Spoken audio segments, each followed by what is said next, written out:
here we go.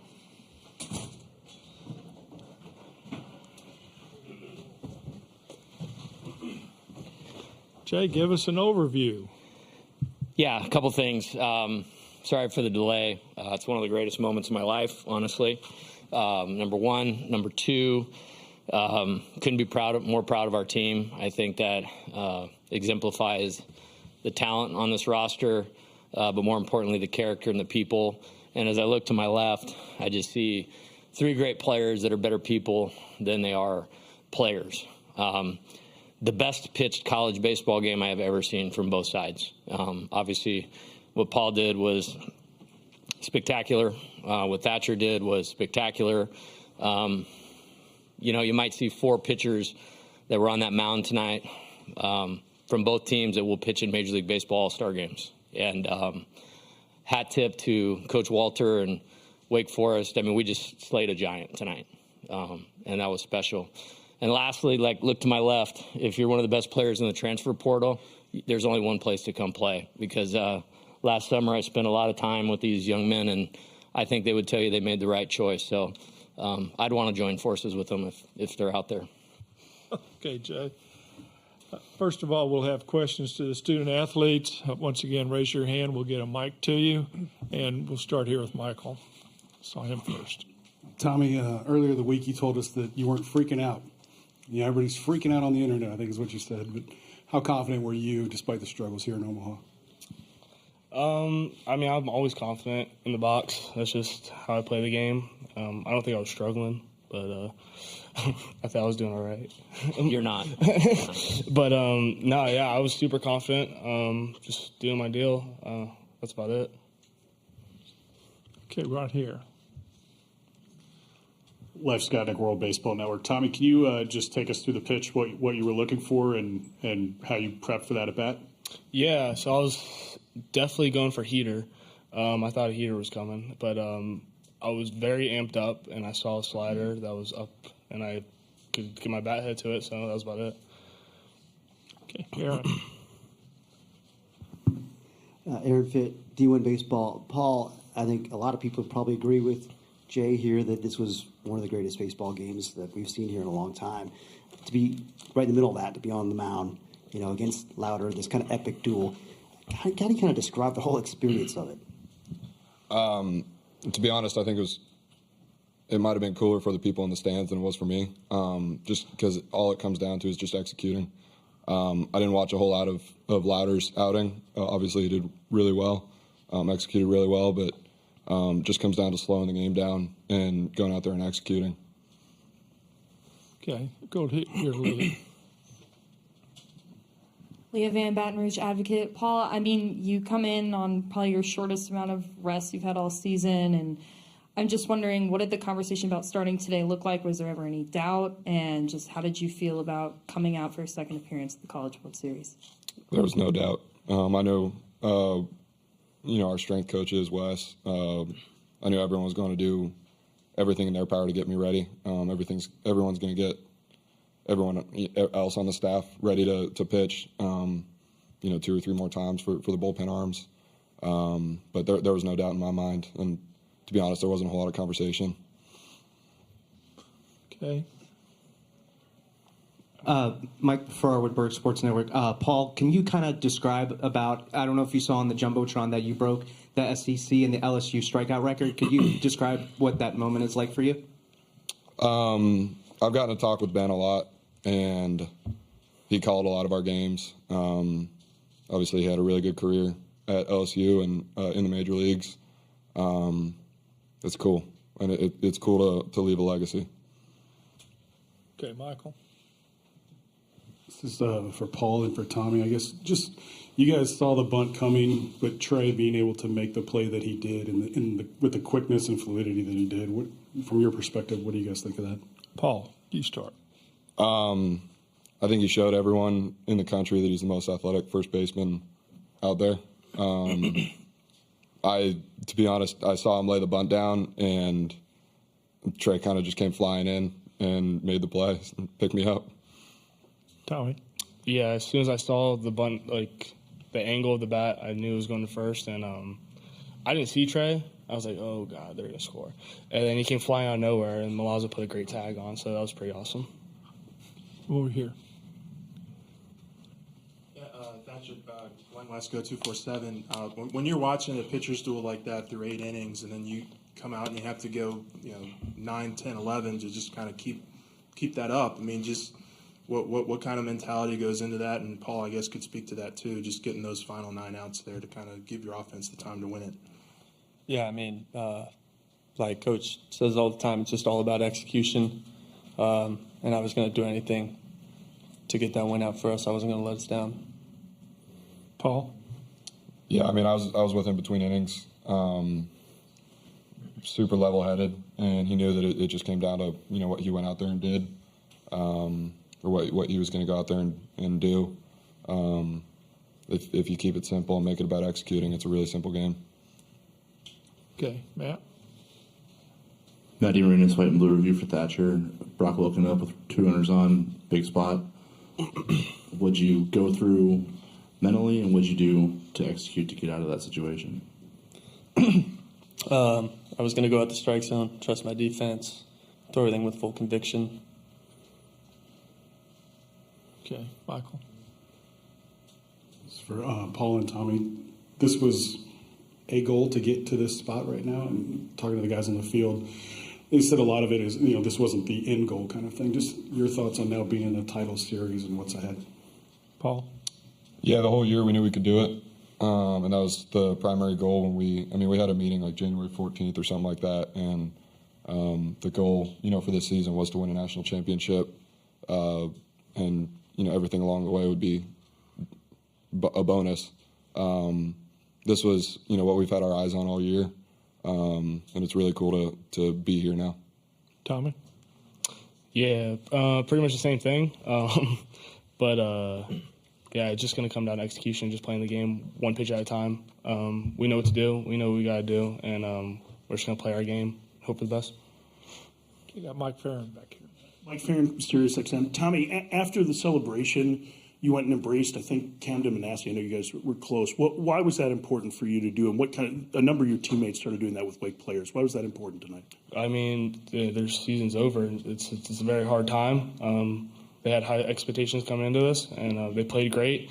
But I've known Camden and Bennett Lee for quite some time now. We're all from Tampa, and yeah, he's I played with him, against him, growing up my whole life, and yeah, he's one of my close friends. So I didn't want him to feel anything. I just wanted to make sure he was all right.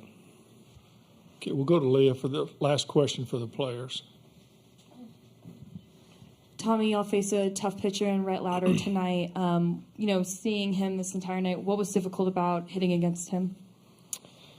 Yeah, he executed every pitch. He threw all pitches for strikes, and he worked fast. Yeah, he pitched great, but that's about it. Yeah. Okay, guys, thank you.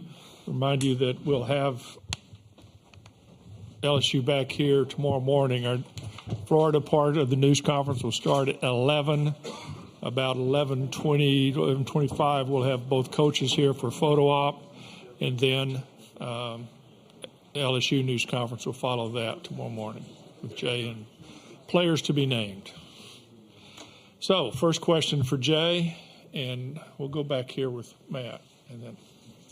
Yeah, Jay, you've been a part of some really memorable ones. You've won a national championship.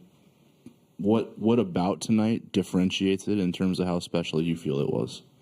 Yeah, I'll correct you. I have not won a national championship. That's okay. I lost a heartbreaker, 2 one-run games in the finals. But yeah, I'd like to try this thing through the winner's bracket one time. That's pretty special. I mean, I was not over-exaggerating. That is one of the greatest moments of my entire life, what happened on that field tonight. Okay, back here. Jay, Wilson here from The Advocate. In all the plays that were in this game that were so close, how much, when you think back on this maybe years from now, are you going to remember Trey Morgan crashing and flipping that ball to Alex Milazzo? Yeah, we work on it all the time, and I'll tell you, it was a big benefit who we played to get to this point. When you look at Tulane, you look at Oregon State, You look at Kentucky, that's 3 of the best bunting teams in the country, and both going into the regional and the super regional, we spent a large amount of time on bunt coverages to both sides, safety squeeze defense, and we've finally been able to get him back over to first base here, in the postseason, because he's healthy enough to do it. And what a play. I mean, nobody's played better in this World Series than Trey, and there hasn't been a bigger play in this World Series than that bunt play. Okay, Michael. I saw you smirk when they asked you about Paul getting the ball today. Just kind of elaborate, I guess, a little bit more on the no conversation. Yeah, so it was pretty simple. We lost a very good baseball game on Monday night. That was high-level stuff. I mean, if you rolled that out at Fenway Park or Yankee Stadium and you put big league uniforms on both teams, you probably wouldn't know the difference.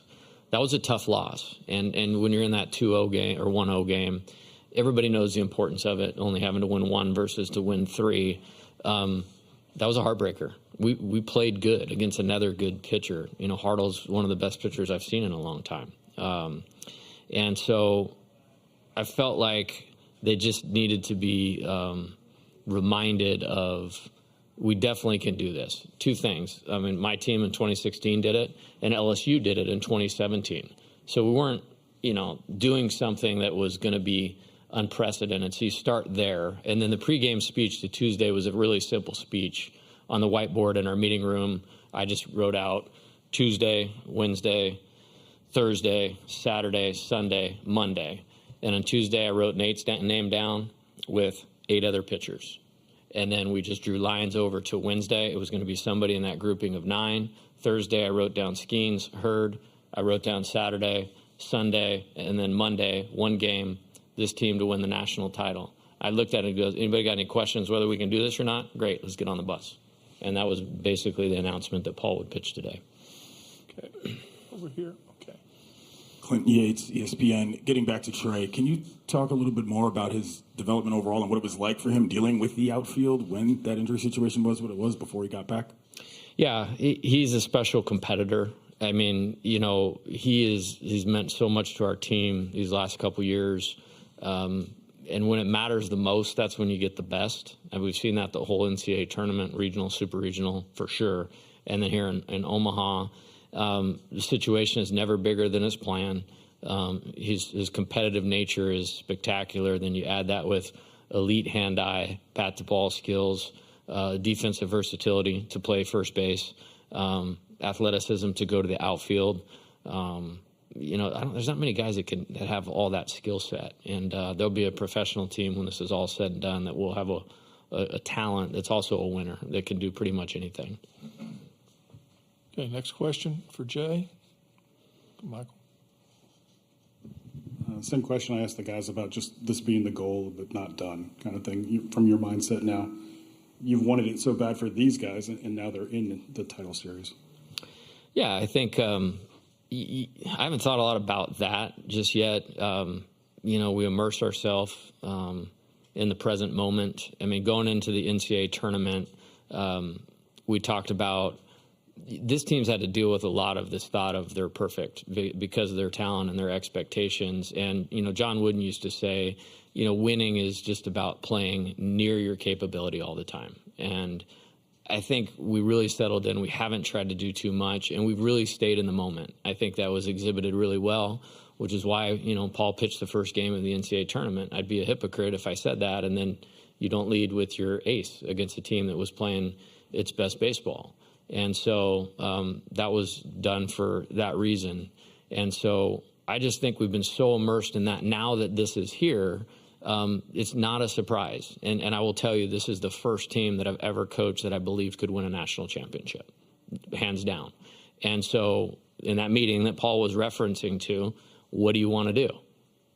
Like literally me asking them, what do you want to accomplish? And it was kind of quiet. And I was like, no, okay, we want a national championship. Came out of Dylan's mouth. Are you sure? And then it's quiet. No, wait a minute. We got to be really sure if this is what we're going to try to go do. And then, so we put it up there, and it's just basically our road to the top. And then it wasn't about doing that. Now it was about how are we going to do it? Every step along the way, both within the program and controllable things of, are we going to be selfless? Are we going to have a strong mental game where we can recover from failure, resist the urge to be complacent, and then it's into the baseball stuff, because the game doesn't change of what's required. And then we outline the things from the mound, defensively, offensively, from the bases that we felt like would be required to attain that long-term goal, and laid it all out. And these guys have stuck to it every single day. Okay, Leah, this will be our last question for this session. I mean, obviously we had the star-studded matchup with Paul and Rhett Lauder, but what do you have to say about Thatcher and the decision to leave him in the game, when you had a couple of guys warming up in the bullpen in late innings? Well, we didn't have anybody warming up. We had Gavin playing light toss. You're talking about leaving Thatcher in, I'm guessing? Yeah. That is one of the best college teams I've seen in a long time. I mean, not just this year. They had one of the most remarkable seasons I've ever seen. But that pitching staff, in my opinion, has 7 guys that will pitch in the major leagues someday. 7. I mean, that's a lot. And they're really, really hard to deal with.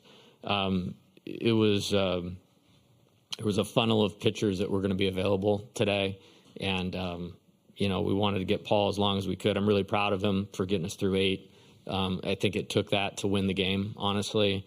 And then there was only one guy that was going to get the ball after that. And we would have used him to close the game last night if we needed to. I didn't want to do that because I knew he would be needed today, and it gave him an extra day after Monday. And he was spectacular. I think there was one walk, and there was only one 3-ball count the entire time he was on the mound.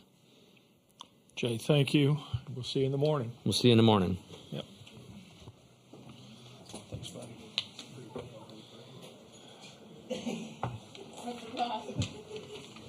So your birthday's not exactly the headline here.